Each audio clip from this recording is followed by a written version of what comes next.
6 4 4 9। 9। अच्छा, आप कौन से वर्ग से हैं? अनुसूचित जाति। अनुसूचित जाति। तो इसको टिक करना है, ये अजा, इसमें कॉलम बना है, इसको मैंने टिक कर दिया है। अच्छा, विवाहित हैं आप, उसमें तो फिर आपको कुछ घोषणा करनी पड़ेगी। जी। आपकी वार्षिक आय 2.5 लाख रुपए से कम है? जी नहीं। जी हाँ। जी नहीं कह दी तो गड़बड़ हो जाएगा। हाँ जी हाँ। तो मैं इसको टिक कर रहा हूं, ठीक है। एक बात फिर, आप या परिवार का कोई सदस्य इनकम टैक्स देता है? जी नहीं। नहीं, ठीक है। आपका परिवार का मतलब समझना, पति पत्नी और बच्चे, यही परिवार है, ठीक है।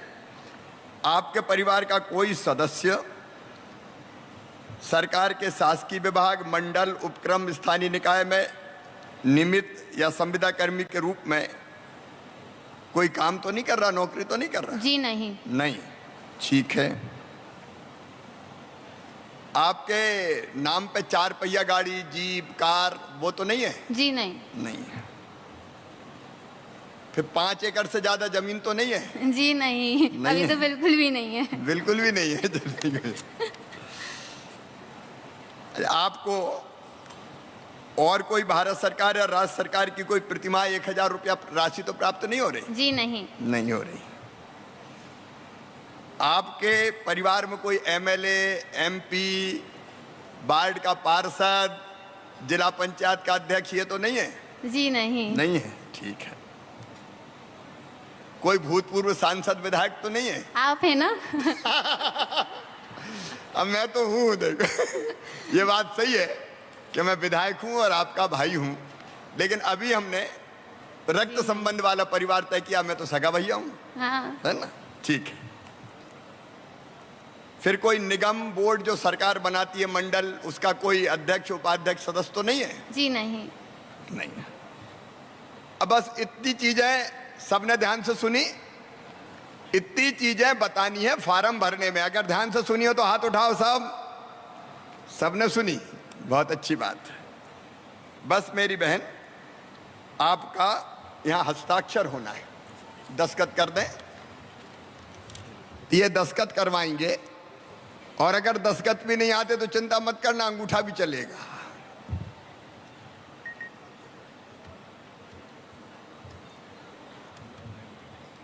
अब ये ऑनलाइन अब आराम से कर लेंगे, हो गया इसमें। अब देखो, मैं अभी बताऊंगा, अभी खड़े होकर बोलूंगा तो मैं विस्तार से बताऊंगा क्या क्या करना है, ठीक है। जब अपन फॉर्म भर देंगे तो फॉर्म के 2 हिस्सा है, एक ऊपर वाला, एक नीचे वाला। तो नीचे वाला फाड़ के जब आप आवेदन भरेगी तो आपको दे दिया जाएगा, और ऊपर वाला यहां रह जाएगा। ये लीजिए आपका।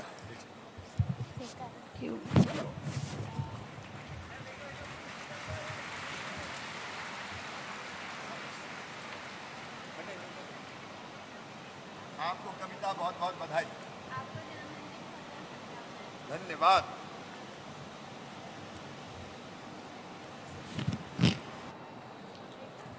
ऑपरेटर बहन, हम देख सकते हैं मुख्यमंत्री जी के साथ ऑपरेटर बहन भी थी, जिसने ऑनलाइन एंट्री की और माननीय मुख्यमंत्री जी ने पावती प्रदान की।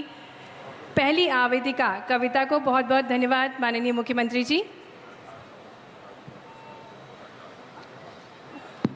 एक बहन भी हमारे बीच है जो अपने विचार व्यक्त करना चाहेंगी। ठीक है, बहन आ जाएं। उनको हम आमंत्रित करना चाहेंगे। मंच पर आमंत्रित करते हैं श्रीमती मनीषा रायकवार को, जो कि एक गृहिणी है, और आप अपनी अवधारणा लाडली बहना योजना पर हम सभी से साझा करेंगी। आमंत्रित करते हैं श्रीमती मनीषा को।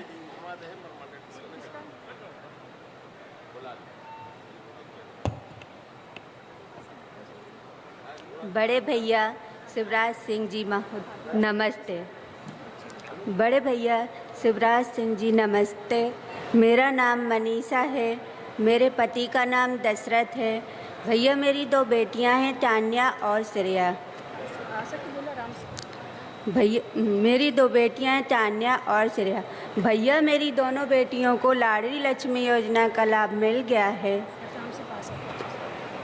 मेरी बड़ी बेटी तान्या को जो कक्षा 7वीं में पढ़ती है, उसे कक्षा 6वीं की छात्रवृत्ति मिल गई। उस छात्रवृत्ति से कापी, किताब और अन्य सामान खरीदा। भैया हमें अपनी बेटियों की पढ़ाई की चिंता अब नहीं है, क्योंकि उन्हें आप जैसे मामा जो मिल गए हैं। भैया आप जैसे मामा जो मिल गए हैं, इसलिए मुझे बेटियों की चिंता नहीं है। आपने मामा होने का हक अदा कर दिया। भैया आपने जो लाडली बहना योजना चलाई है, उससे हम बहनों के लिए बड़ा लाभ मिलेगा। हर महीने जो 1000 रुपये मिलेंगे, उनसे हम कोई काम करेंगे, जिससे हमारे परिवार को सहारा मिलेगा। भैया हमारा परिवार में मान भी बढ़ेगा और साथ साथ हमारा आत्मविश्वास भी बढ़ेगा। भैया जैसे ही मुझे मालूम चला कि लाडली बहना योजना चलाई जा रही है, इसकी हमने तैयारी कर ली।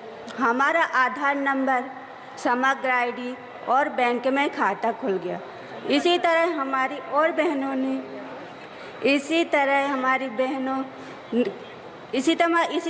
बहनों ने भी तैयारी कर ली है। भैया सभी बहनों की तरफ से आपका बहुत बहुत धन्यवाद। भैया आपको जन्मदिन की बहुत बहुत बधाई हो। बहुत बहुत धन्यवाद बहन मनीषा। और अब हमारे प्रिय मुख्यमंत्री जी से निवेदन उद्बोधन के लिए, हर महिलाओं के जीवन को जिन्होंने बहुत करीब से जाना, हम बहनों की समस्याओं को जिन्होंने अपना समझा, ऐसे प्रदेश के हमारे लाडले भैया जो आज इतिहास रच रहे हैं, मुख्यमंत्री लाडली बहना योजना भेंट स्वरूप हम सभी को देकर ऐसे प्रिय मुख्यमंत्री जी का अभिनंदन। बोलिए भारत माता की। आज पूरा प्रदेश देख रहा है, इतनी बड़ी संख्या में, केवल यहाँ नहीं, पूरे प्रदेश के गांव-गांव में मेरी बहनें और शहर के हर वार्ड में मेरी बहनें इकट्ठी है, जो आज लाडली बहना कार्यक्रम में कैसे लाभ लेंगे वो इस कार्यक्रम को देख रही है। मेरी बहनों, मेरे हर एक शब्द को तुम ध्यान से सुनना, क्योंकि मैं चाहता हूं कि इस योजना को लागू करने में आपको कोई दिक्कत ना आए, कोई परेशानी ना आए, कोई कठिनाई ना हो। आज का कार्यक्रम इसलिए रखा है मेरी बहनों, ये लाडली बहना योजना क्यों, मैं आज आपसे एक बात शेयर करना चाहता हूं। हमारे देश की धरती पर मां और बहन और बेटी का हमेशा बहुत सम्मान रहा है, बहुत इज्जत रही है। हमारे यहां दुर्गा, लक्ष्मी, सरस्वती मानते हैं बेटियों को, बहनों को। और इसलिए पुराने समय में उठा के देख लीजिए, अगर बहन का, हमारे जितने देवता हैं, हमारे जितने भगवान हैं, उनका नाम अगर लेते थे तो विष्णु भगवान का नाम लेना हो तो पहले लक्ष्मी जी का नाम लेना पड़ता था। लक्ष्मी नारायण, राधे कृष्ण, गौरी शंकर, सीता राम। बताओ पहले राम का नाम आता है कि सीता का? जोर से बताओ माता, राम का नाम कि सीता का?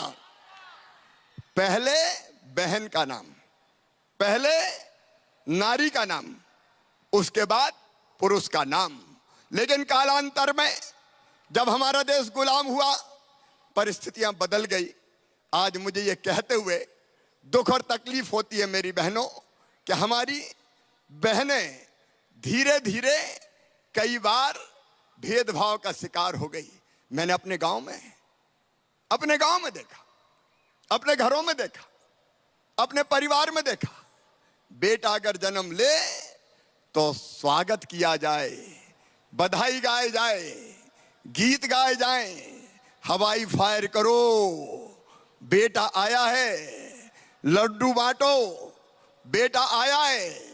लेकिन बेटी अगर आ गई तो माँ की सूरत भी उतर जाती थी, जैसे बेटी नहीं हो गई हो, आफत हो गई हो। और जब ये मैं देखता था तो मन में तकलीफ होती थी, पीड़ा होती थी, वेदना होती थी। और मैं कहता था हे भगवान, ये अन्याय क्यों?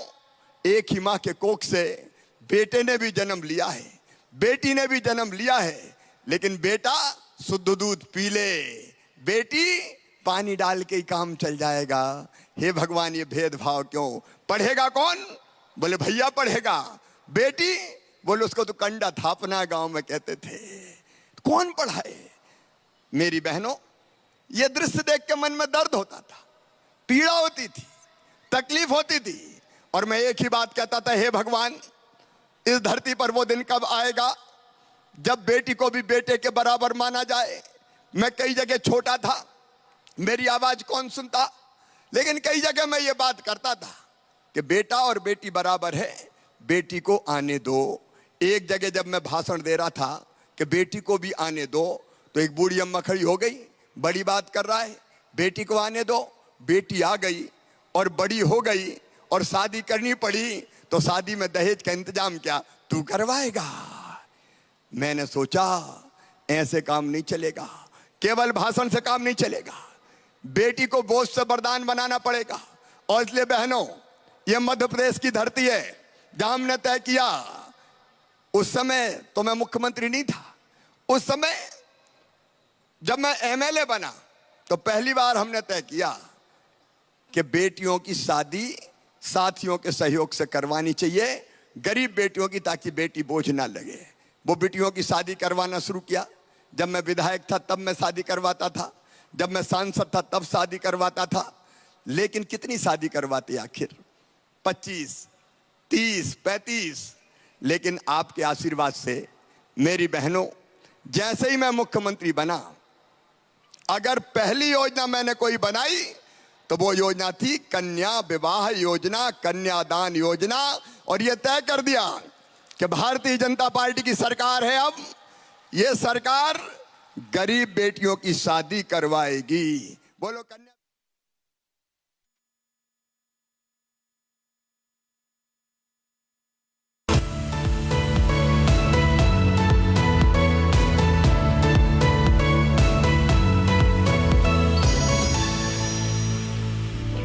नमस्कार, मैं हूं श्रद्धा। आप देख रहे हैं संजीवनी, सेहत की बात डॉक्टर प्रताप चौहान के साथ। गंदगी से